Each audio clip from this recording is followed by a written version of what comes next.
Hey, it's Mike from Black Cat Amplification again, and I have something super special to show you guys.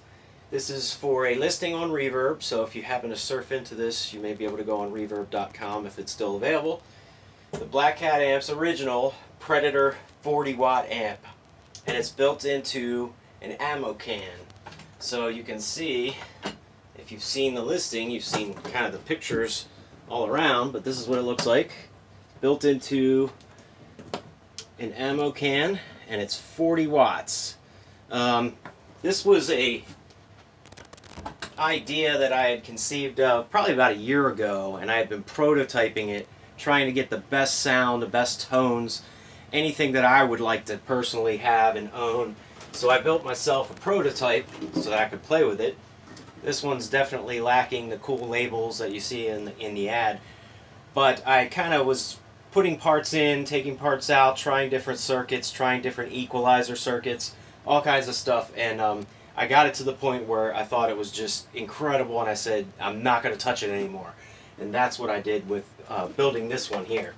So this thing is my main amp now. It's 40 watts, so it's plenty loud enough for my band, especially playing through two 4x12 cabinets. It's got tons of volume. I mean, I literally have to turn it down in some cases, but it's just amazing. It's great for cleans. It's got some high gain in it, so I'm going to go through all that, walk you through the features. Thanks for checking out the introduction. Now I'm going to do a walkthrough here of the amp, and right after that I'm going to do a demo, so I'll be playing and trying all the different settings and kind of showing you how it sounds.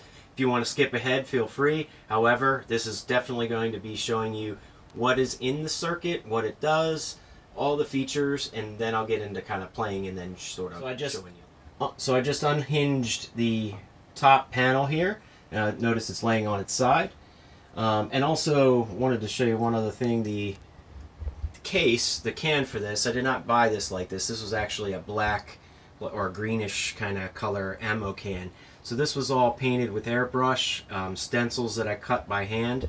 All of these camouflage rips that come together when you close the lid. These are all cut by hand. Every one of them is unique. It's not any kind of template. This is all made by hand. So here's the amplifier inside of the ammo can. Notice it's black, painted black inside, and the top of the lid here has some stencils that I had cut, just explaining what the model is and the serial number and so on. So this is just kind of part of the lid that gets closed. The lid is totally removable, and the reason why it opens from left to right here is because the way these hinges work, you can just lift it up and it rests on the hinges. So you can get this out of the way if you don't want it. Or leave it hanging there, it's no biggie. So right now I'm just going to put this on top, and we can take a look at the amp. So you'll see what this amp has. It's 40 watts. It's running right now two 6L6s. There's a rectifier tube, and then there's two preamp tubes. And I wanted to build this with as much flexibility as possible. I wanted to be able to use it for a pedal board, you know, if I just wanted to run it just with pedals and have it be as loud as it possibly can go without getting into too much gain, so I can run overdrives that I want, distortions that I want, fuzz pedals, delay, reverb, and you name it. I wanted the cleanest possible sound. With that, I will take these covers off of the tubes, and you'll see that currently what's in here is actually 12AX7s, but I designed this so that you would be able to, sorry, that guy's a little stuck, you would be able to use all of these different tube types for the preamp. And you'll notice there's a little gain scale right there, right? Noticing on the bottom the 12AU7 tube. If you use a 12AU7, 12AY7, 12AT7, those are going to have much less gain than 12AX7s. And it's perfectly fine to take these tubes out and put some other tube in to try it for different tones, different gain sounds, and it's not going to harm the circuit, and you do not need to rebias the amp after you replace these. You can actually mix and match. You could say I wanted to do, in the first position here, I want to do a 12AX7 to get the most gain out of it, and I can put a 12AT7 here for the phase inverter. So any combination you want of preamp tubes, this will support that. if you do use a lower gain tube, you're definitely going to get tons of clean headroom, almost to the max. You'll get clean headroom with, say, 12 AU7s in both of these spots. 12 AX7s, on the other hand, are going to get you some really good gain. And I'll go over that when I get to the demo. So notice you can change those out. The power tube section, these are 6L6s, and these are not replaceable with EL34s. The circuit would have to be changed for that. So you want to definitely stick to 6L6s. Biasing the amp is very easy. There's a board that everything is wired to, which you'll be able to see in the pictures on the ad. There's a little knob that you can turn by hand when you're setting the bias, and it's right on the board underneath.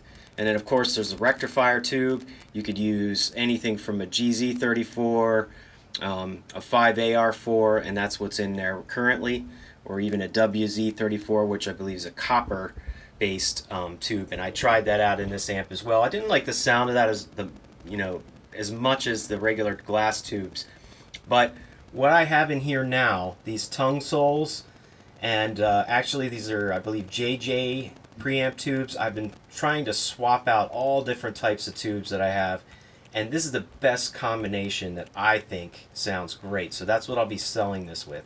2 JJs in the preamp section, tongue soles, and these are all brand new tubes, and the Sovtech for the rectifier. I've tried Gold Lion tubes in here. I've tried other Sovtech tubes. I just think that this combination, after pulling them in, taking them out, and trying it out, tons and tons of times on the prototype amp, this is what really sounds the best to me. But again, if you buy this, you'll be able to put in whatever you want in the preamp section.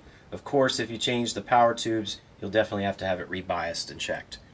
The bias currently on this, as I'm selling it, is set to kind of a medium to hot. It's at about 70% dissipation.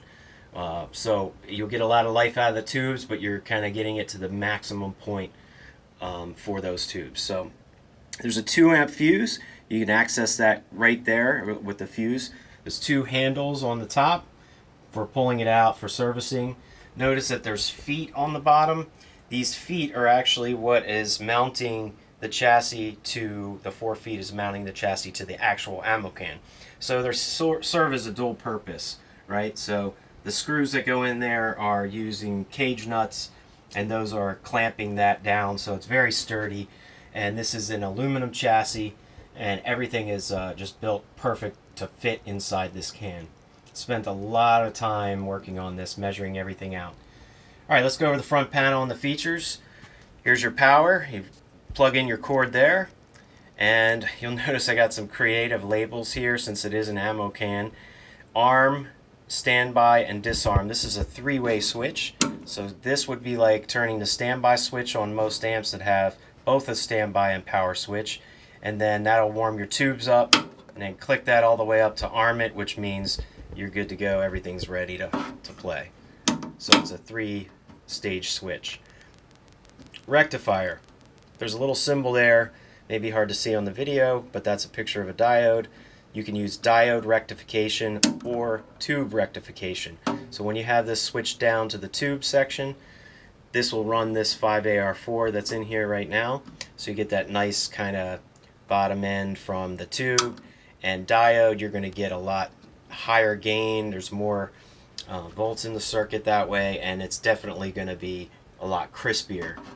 So either way, you can run diodes, you can run tube. Note though that if you run the tube, I also have diodes as a backup in this in case the tube fails. So you're not going to blow anything out if for some reason you have a bad tube in there. So I've added extra protection there. Lamp. This is the LED circuit. Let me get this turned on. Give me a second. Alright, she's plugged in. Turn it on. Notice how lamp is down at the bottom position. You get green LEDs, and there's 3 LEDs, one behind each tube for green. You can turn them off in the middle position, and you can turn them up to turn on red LEDs. So it's totally up to you if you want to use them or not. Switch them off, turn the green on, turn the red on. There's no pilot lamp in this amp, so if you want to use this as your pilot lamp, you can do that, and just when the amp's off or disarmed, as I labeled it, turning it on there will switch the LEDs on if it's in that position. So then we have an impedance switch. So there's 2 outputs here, notice that I have sender and receiver. So this is very similar to the old military radios, especially from like the Vietnam era. A lot of those radios, shipped ashore, and different military radios use this. They had a receiver section and a sender section.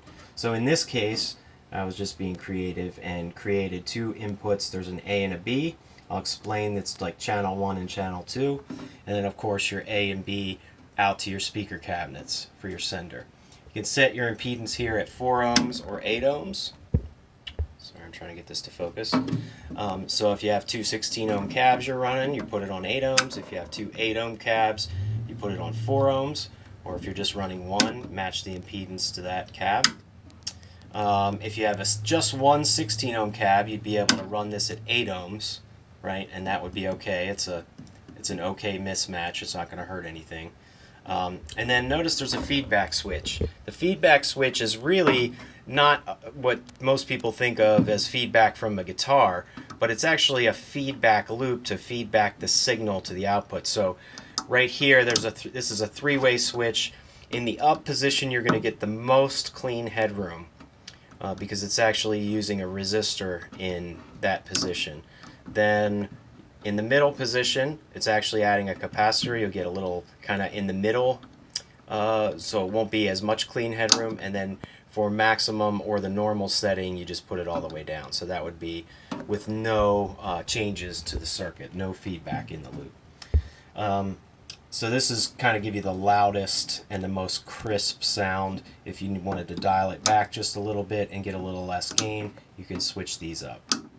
So definitely very flexible there. The main throttle is the main master volume. So this will be the master volume for the full amp. Low frequency, of course, is bass. High frequency treble. And then here's your payload A and B. That's for your A and B channels. So kind of put like a picture of a military jet there, because this is more of the higher frequency channel. It's definitely got like a higher sound to it. It's more crisp. It's definitely, I would say, closer to a Marshall-esque kind of a tone, but definitely not copied from a Marshall. And the payload B would be a little bit more bassier. It's definitely got a fuller sound, a little less bright, and it'd be kind of closer to like a Fender Bassman, you know, something like along those lines. There's also some pull switches here, right? So I have two of them labeled, and there's a secret one that's not labeled, and I'll explain that. The high frequency cut pull is when you're playing this payload A side, and if it's just too bright for you and you're not getting the right kind of brightness here, you can pull this out and it'll cut some of those high frequencies like right away. So you don't have to mess with this dial. You can just pull this out and some of the brightness goes away. It gets filtered out. The bypass here for the on the high frequency side, this is your EQ section, these two knobs. This is based off of a Baxendall circuit. So it's very similar to a lot of the old, like Ampeg in the old days actually used this a lot, this kind of circuit. So you're going to get your mids out of this based on where these are positioned for lows and highs. The mids are sort of being controlled between both of these, right? And you'll find that it's really a great, effective circuit for only having the two knobs. You can really get a lot of different tone options just with these two knobs and how they work together. So when you bypass this, when you pull this out, the bypass is actually cutting the EQ completely out of the circuit. And this is a passive EQ circuit, as most amps are today, or at least in the old days, even in the vintage amps. Passive meaning it's not adding frequencies to the circuit, it's taking them away. It's filtering things out, right? That's what a passive EQ circuit is. And many amps, most of the ones that you saw behind me in the beginning of the video, those are all passive circuits, not active circuits, right? Just like this. So when you pull that out, it's cutting that out completely. You're going to get a massive volume boost because anything that's being filtered out is now going to be pushed up front again and not be filtered out. So if you wanted to try the sound without any EQ at all and just play it raw, it's kind of like your raw switch. So you're bypassing the EQ circuit. One last feature on the front. payload B. When you plug into this channel, right, you plug into the B channel, you pull this out, which it was already pulled out, sorry. Clicked it out. This is actually going to be a massive gain boost. So you're going to get gain as you turn this up, more gain than you would if it was pushed in, right, just from this circuit. But when you pull this out, it actually joins both of these circuits together, cascades gain through the tubes, and then as you pull in, you use these both volume controls to actually set how much gain you want from your preamp section.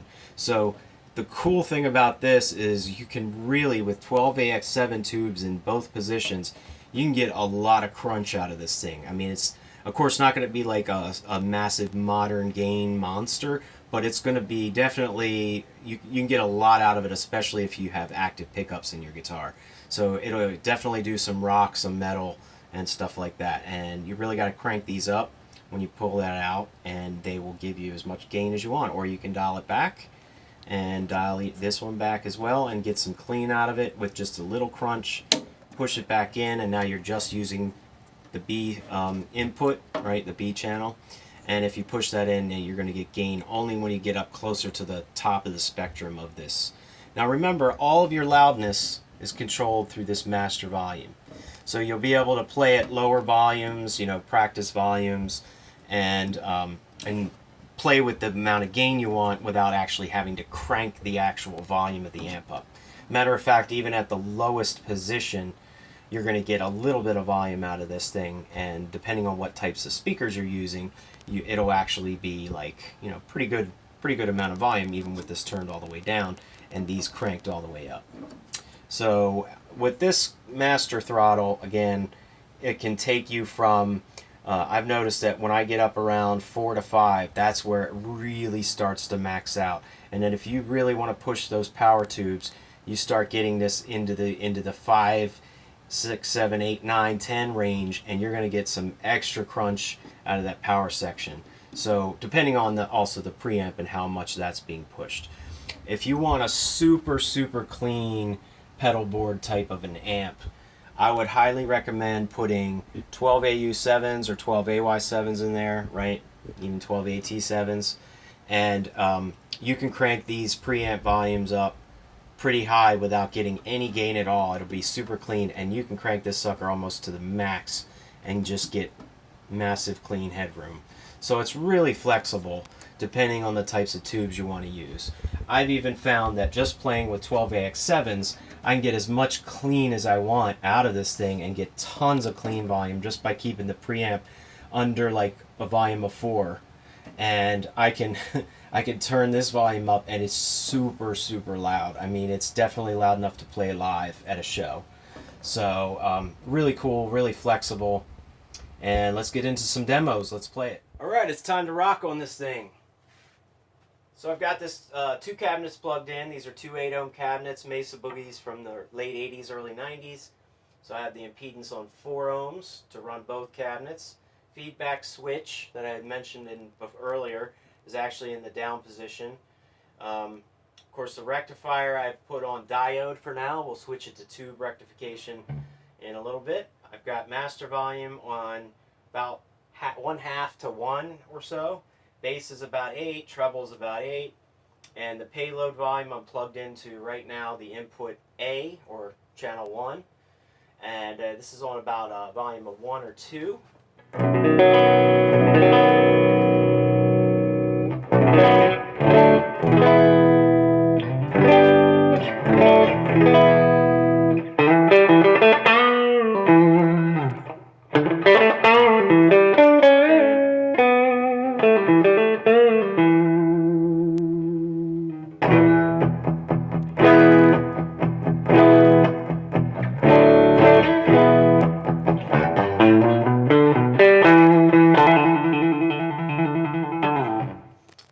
Playing around with this payload A volume, this is the preamp volume for the channel A. I have 12AX7s currently in here, so you're going to get a little bit of gain out of this if you turn it up. So this is on about 3 to 4. We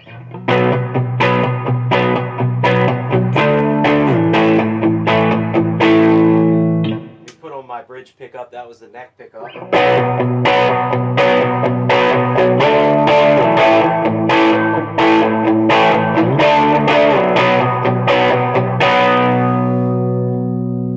Turning up this to about 6.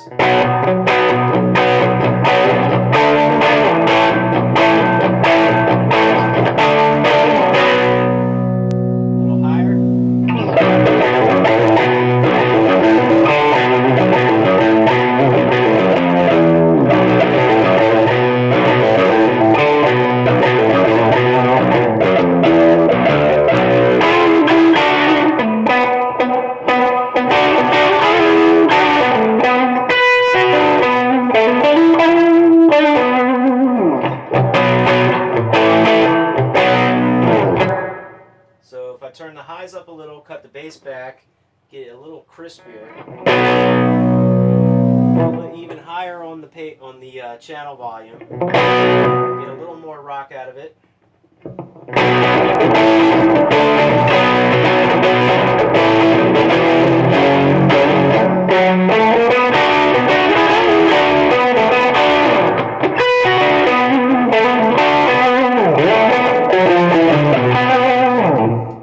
One pedal turned on, that's the reverb. You can hear that sound. I'm turning that off.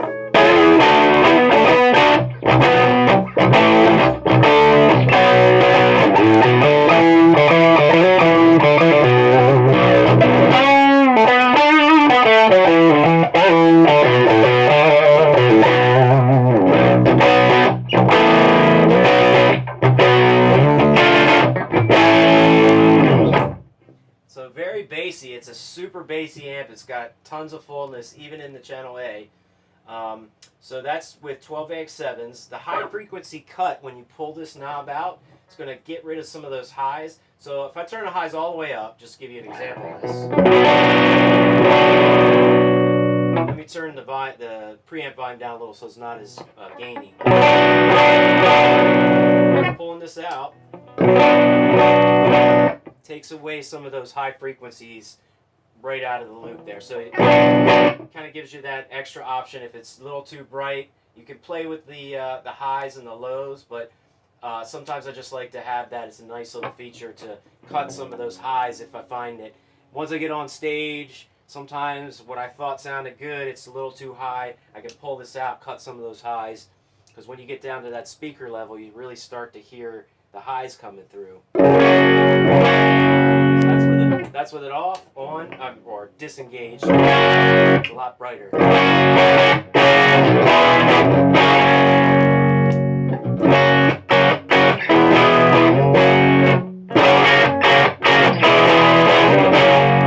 that's with the high turned all the way up. So then the bypass, I wanted to show you that. So I'll put the preamp volume on 3 or 4. Just get a little gain out of it, right? And the bypass will cut out this low frequency and high frequency in the circuit. So remember I was telling you they were passive, so they're actually filtering frequencies out of the EQ. So as I pull this out to bypass the EQ circuit altogether, it's raw input signal through the tubes. So it kind of gives you a nice little turn off the EQ. I want to hear what it sounds like without it. You're going to get more volume out of it.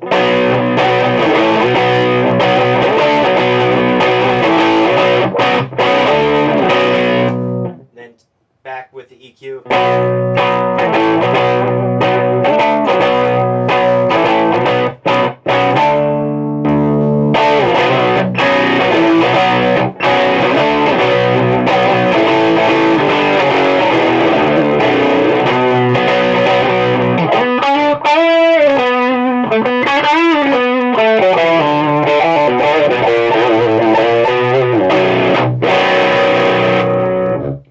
Back on, turn the highs up.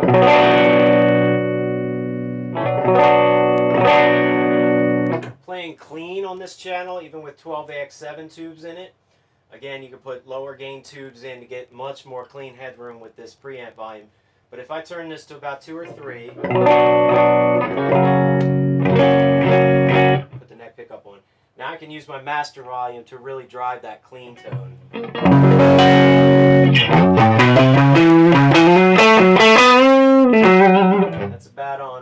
2.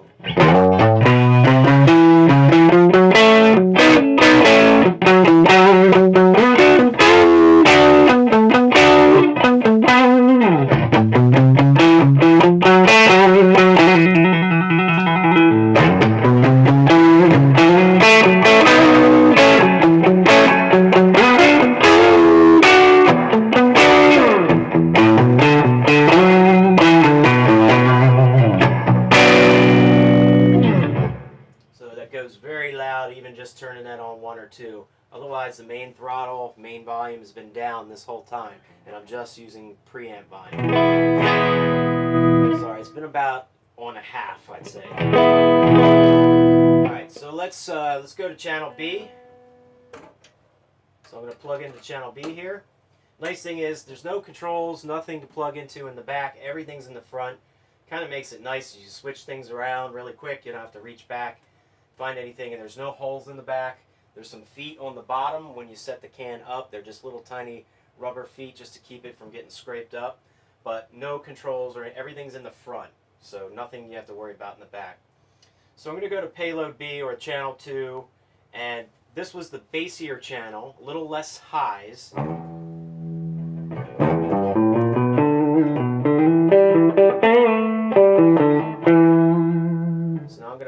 I'm going to turn the bass down just a hair and turn the preamp volume up.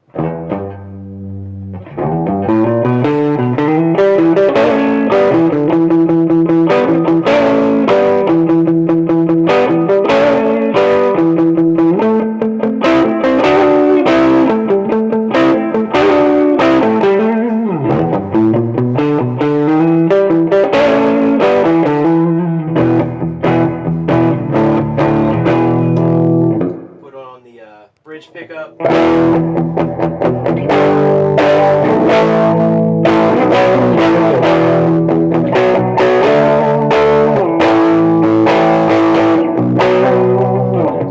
Definitely channel A's got a little more brightness to it. That's with the highs almost all the way up on this channel.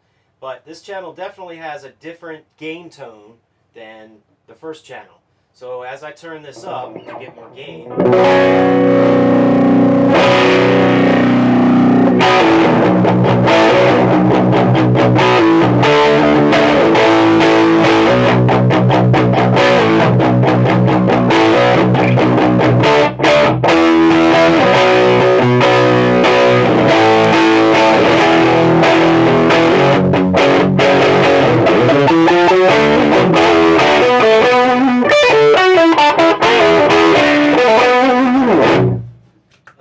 and that wasn't even all the way up. If I turn it even more,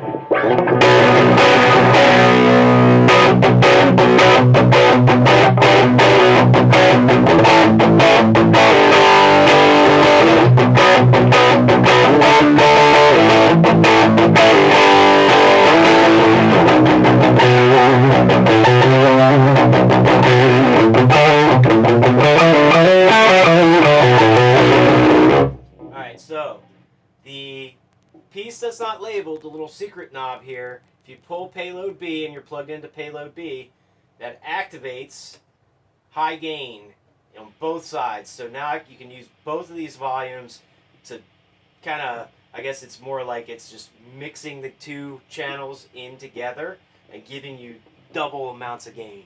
So you can really get some nice distortion out of this. So right now I'll have it on, the payload B is at about 7 to 8, and payload A is on about 2 to 3. It's going to be a little loud.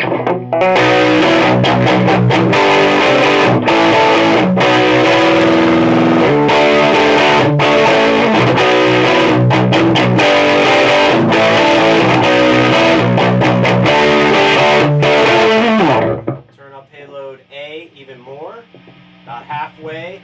So this one's halfway at noon, and this one's facing over here at about 7 or 8.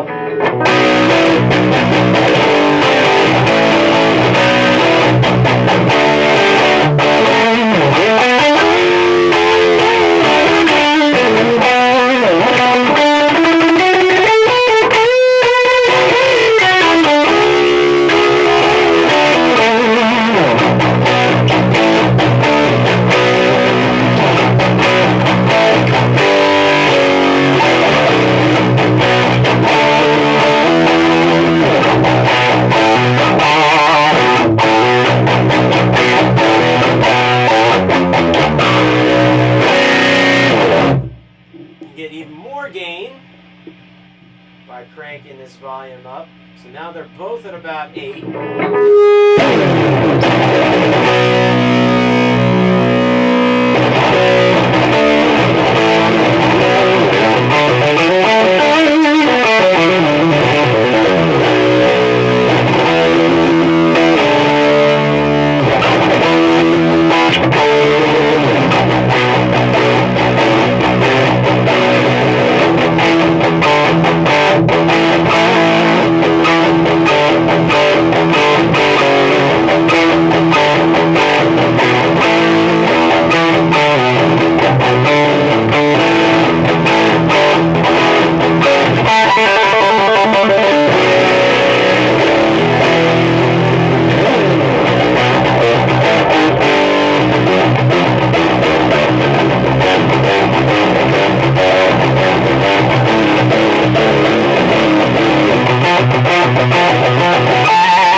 Gain boost.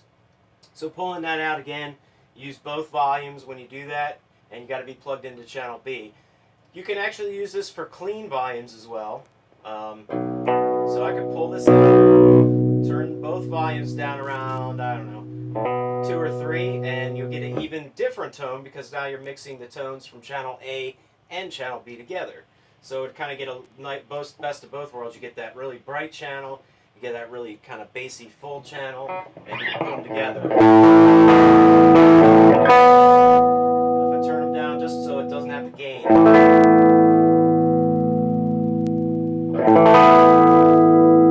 And use my master volume for the loudness.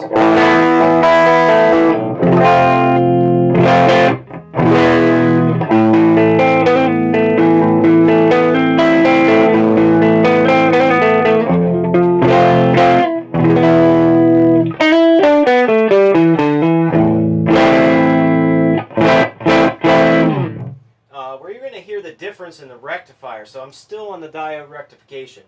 Let's say I want to switch to the tube. I think you're really going to hear the most difference when you're playing louder. At lower volumes, it's a little harder to hear that difference, but it really does make a difference when you're really pushing the amp. So if I go back to the high gain settings, I'm going to pull this out. Really, I think when you have it on tube, I'm going to put it on tube right now. It's on tube rectification. When I switch it after this to diode, you'll see it's a lot crisper sounding. So listen to this.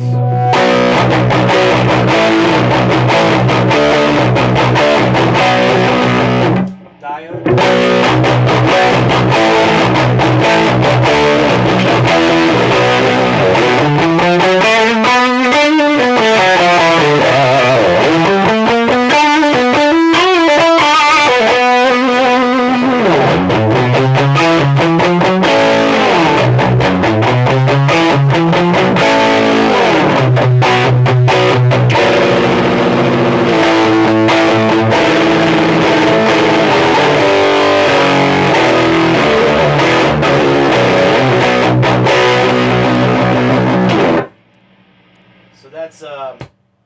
That's the rectifier switch. I definitely hear a difference in person. I'm not sure how well the microphone's going to pick it up, but you get a little more crispness. It's actually a lot higher voltage going through there, so you even get a little more to your gain that way. So very flexible, really cool circuit. This is something I designed myself.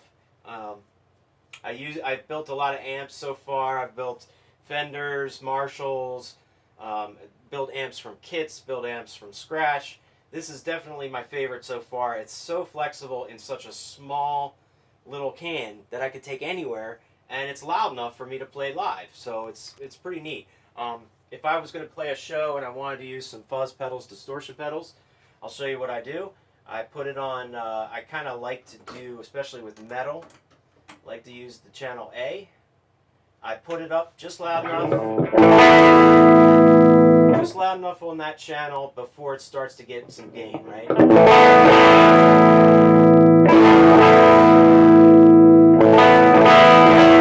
Still pretty clean, right? So if I use that and then I turn on, say, a fuzz pedal,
it's a really loud pedal. It's got a loud idle. Here's a distortion pedal. It's a rev distortion pedal. Just playing through this clean sound. This has got a lot of scooped mid to it, this channel, and it's got a lot of highs actually. It does have an EQ on the pedal. I kind of set it at everything at 12 noon, and I'll just use the EQ here to cut out some of those extra highs and mids.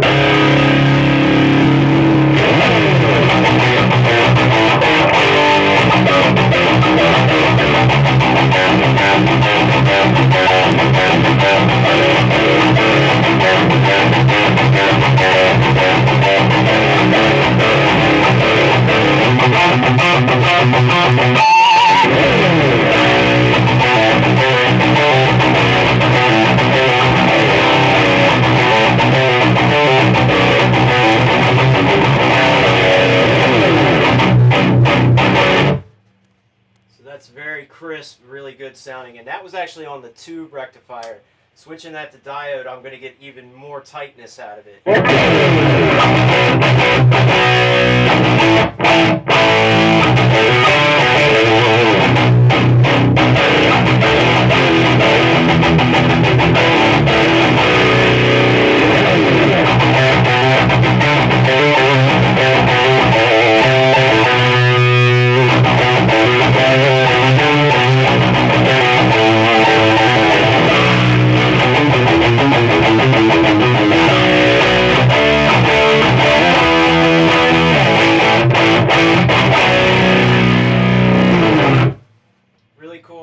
Works really well with pedals. Again, reverb. Here's a reverb setting that's got a little delay on it, just so you can hear what the clean sounds like. Turn off the distortion.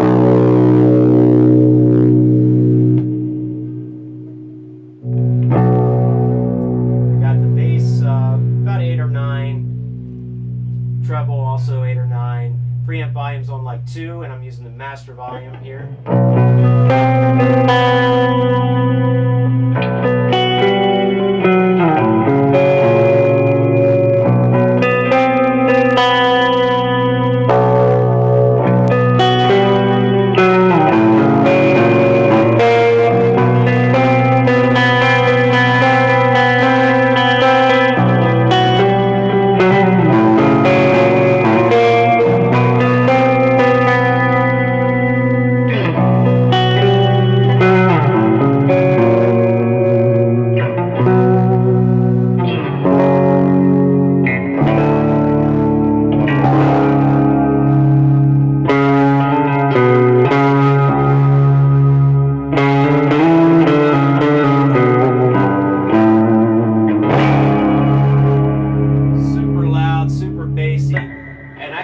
Turn this thing past 2 on the master volume, so lots you could do with it. Alright, so I've got this Fender Jaguar here. Great guitar for surf guitar stuff. This amp will work great for that if you have a reverb pedal that's got the spring reverb sound. So I have this turned into the brighter channel, channel A. Volume's on, preamp volume's on about 2, bass and treble 7 or 8, and master volume on around 1 to 2.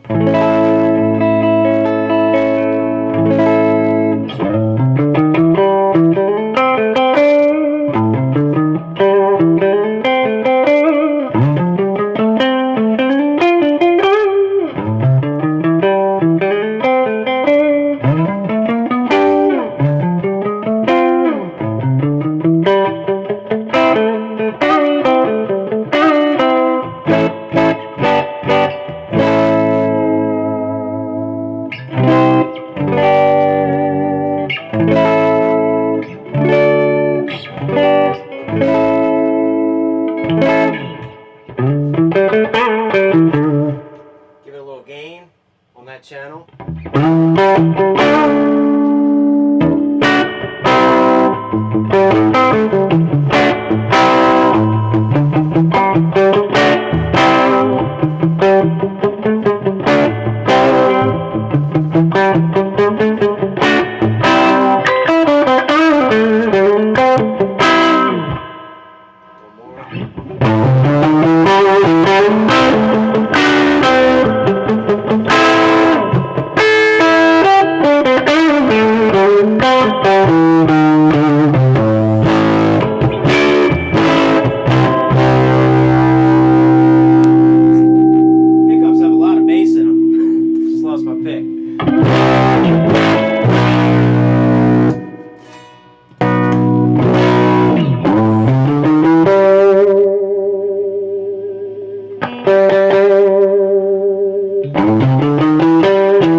Sorry.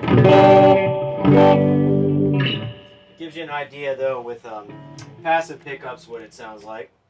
I'll switch over to one other guitar here just so you can hear some differences in tones with different guitars. The amp is definitely well suited for just about any guitar because it's so clean, it's so crisp, and you could dial in as much bass thickness, so many different options here that you could really make any guitar sound great. Well, just about any guitar. There's definitely some shitty guitars out there that you can't make sound great, but get yourself a good guitar, get an amp like this, and you'll be sounding good.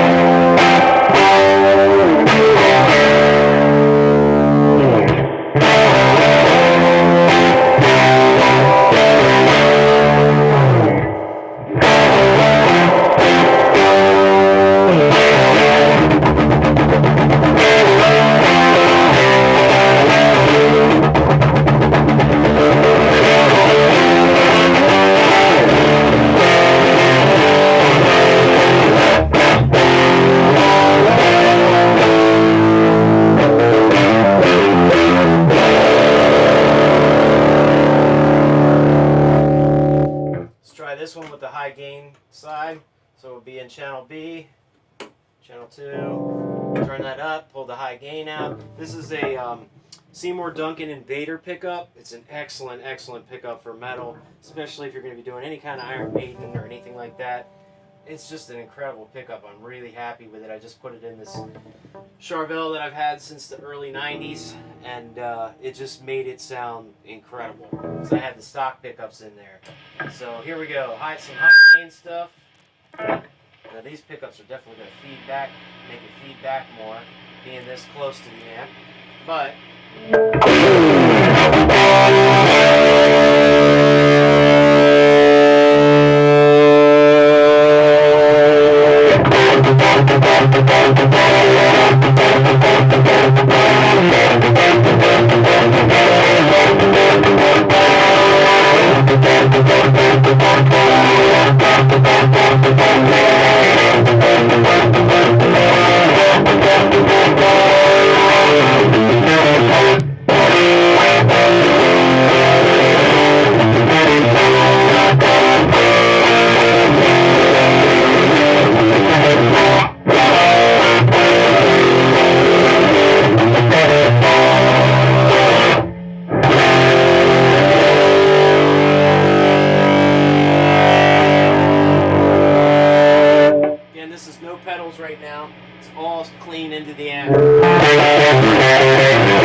Super high gain.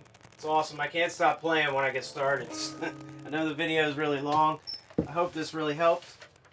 Thanks so much for watching this video. I know it was long. I wanted to be super thorough in case anybody's going to throw the money out there for this. I build amps like this. I come up with the ideas. I build them. I do it for people like me who just want to rock out and just have a good time and get a lot of use out of them. They're players' amps. They're not to be showcased necessarily. They're to be played. So if you're a player and you like what this amp has to offer, please feel free to write me. Ask any questions you want. I'm listing this for not much above cost for parts, honestly. I really don't try to make a profit at this stuff. I really just want to get my amps out there to people who can enjoy them, because I really like creating them. Thanks again for watching.